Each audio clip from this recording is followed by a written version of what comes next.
It begins with a single action. One hand in the soil, one seed. But this is not a story about one field. It's a story about scale, about how isolated acts of repair can compound into a planetary recovery. Consider the brittle lands, the advancing deserts where hope had evaporated. Here the work starts not with planting, but with listening to the land. Contour swales are etched into the hillsides, becoming passive engines that harvest every drop of rain.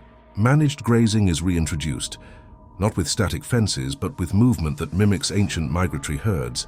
Their hooves break the crust, their manure fertilizes, and their intense short-duration grazing stimulates deep root growth. This isn't just farming, it's the resurrection of a landscape's memory.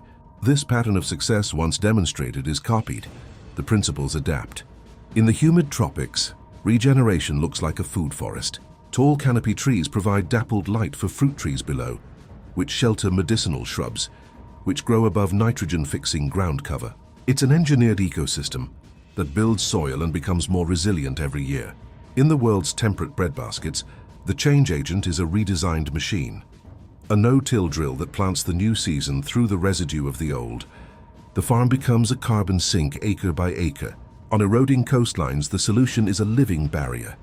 Communities replant mangrove nurseries, their tangled roots dissipating the power of storm surges and creating critical habitat for marine life. Seen from the ground, the change is slow. A field here, a valley there, but seen from above, through the unblinking eye of a satellite, a tipping point becomes visible.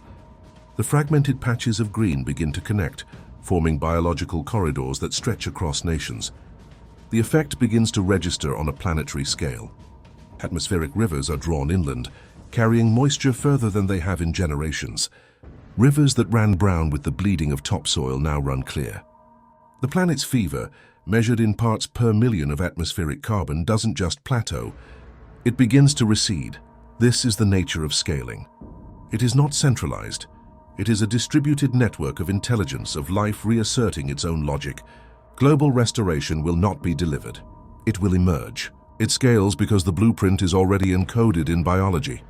Our role is not to invent, but to allow. It is the sum of a billion correct choices, a billion hands in the soil, guided by a shared understanding of how a living world heals itself.